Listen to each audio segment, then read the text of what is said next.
Renewal program preparing for a relaunch. Straw vendors trying to recover from a devastating fire.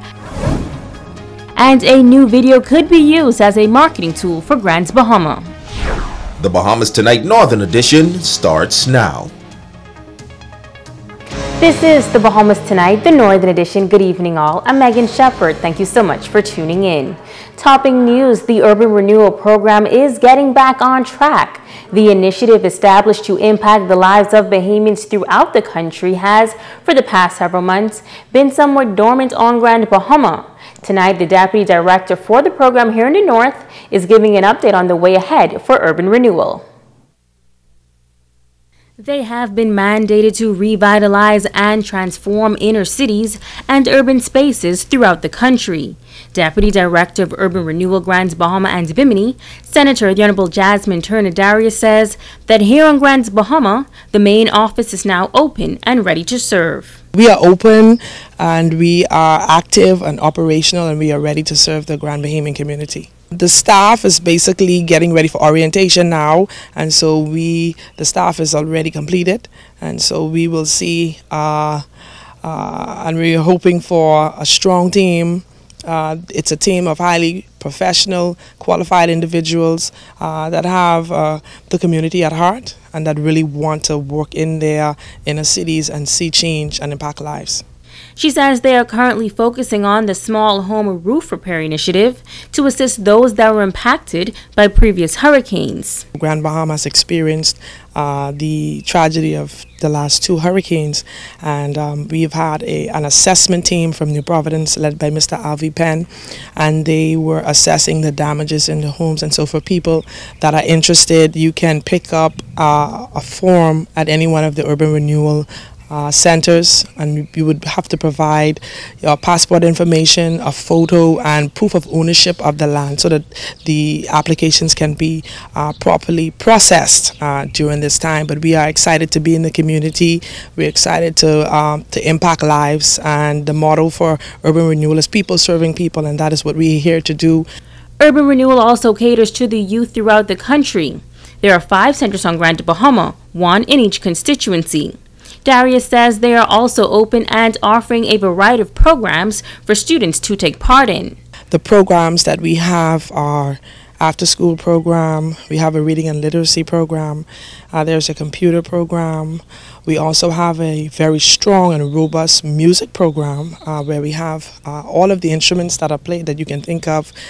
They are active, and parents that want their children involved. The Pine Ridge Urban Renewal Center is the hub for that particular program.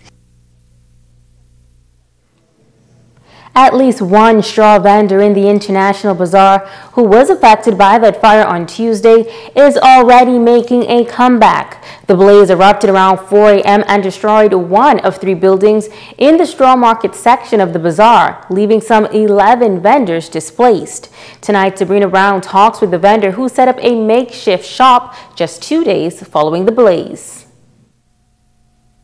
The shell of the burnt-out building in the International Bazaar remains cordoned off, a grim reminder of Tuesday's devastating fire.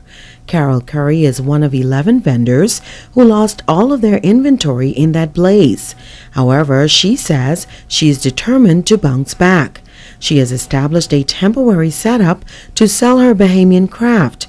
Daughter Tanya Curry says her mother was able to resume operation quickly because of overwhelming support from the community. We decided to come out with tables and people talked to us, and Mommy had an overwhelming support from the church and other persons, and they donated little stuff to her and they told her to come out. Tanya says although the situation is challenging, they are not discouraged. We are finding hope, and we're going to give the government a chance because we know they have to do a lot to get us together. So instead of just waiting on them, we decided to see what we can do on our own. Tow operator Patrick Victor has been directing his passengers to the straw market while on routine stops in the International Bazaar for years. He says when he saw the destruction caused by that fire, he was even more compelled to help. You have to help people, and that's what we're here for on this planet. That's what I believe. And yes, I direct them and let them know that, particularly in this area, since the bazaar has some challenges over the many years, I direct them over there so they can help the 2 or 3 that are left who are trying to make it. Sabrina Brown, ZNS Network News. The Bahamas Immigration Department taking another foreign national to court for breach of the Immigration Act. Haitian national 40-year-old Francie Elsinore arraigned before Deputy Chief Magistrate Debbie Ferguson and charged with illegal landing and possession of a fraudulent resident permit. Elsinore pled guilty to the charge of illegal landing and was convicted and fined $300 or, in default, serve 1 year in prison. Elsinore initially pled not guilty to possession of a fraudulent resident spouse permit with intent to deceive an officer, but later decided to change his plea to guilty. He was convicted and ordered to pay $3,000 or serve 2 years in prison. He was ordered to be deported upon payment of fine or completion of custodial sentence. Elsinore was arrested by immigration officers who were on routine patrol in the Fortune Hills area. Elsinore claims that he was deported to Haiti, but he returned in 2009. It is a life-saving piece of equipment used by emergency rescue personnel to extricate victims of traffic accidents, as well as other rescues from small spaces. This device was first used in 1963 as a tool to free race car drivers from their vehicles after crashes.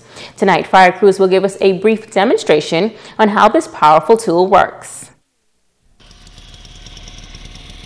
It is a specialized tool that many associate with only one particular job, but Inspector Eli Aristar, attached to the Fire Services Department here in Grants, Bahama, is shedding some light on the capabilities of the Jaws of Life. That tool would be used for maybe forcible entries when we need to getting buildings that might be on fire, or someone might be trapped in the building and there's no access to it.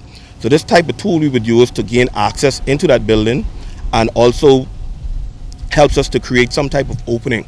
Now, but what most persons normally know the Jaws of Life tools to be is when we use it to extricate persons out of vehicles that might be involved in a traffic accident.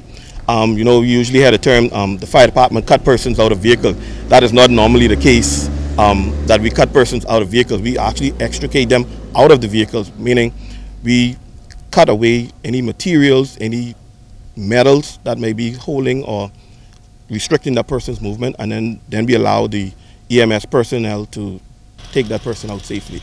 The Jaws of Life is comprised of 3 specialized tools that perform various tasks in the event of an emergency. Aristar explains how they come together to form the life-saving tool. That'll be the generator that supplies the power to the tools. We also have a spreader, and we also have a cutter and a ram, and in the combination, all those tools are called the Jaws of Life tool, and each of them serve a different function. The cutter itself is simply as the name applies. It acts as a big scissors for metal, and that cuts away the metal. The spreader, it just opens up or compresses metal in order for us to get, and the ram just gives us more of the I guess we could stretch the metal, let's put it that way, and to gain openings so that EMS personnel could get inside the building. Stay with us. The Bahamas Tonight, the Northern Edition continues in just a moment.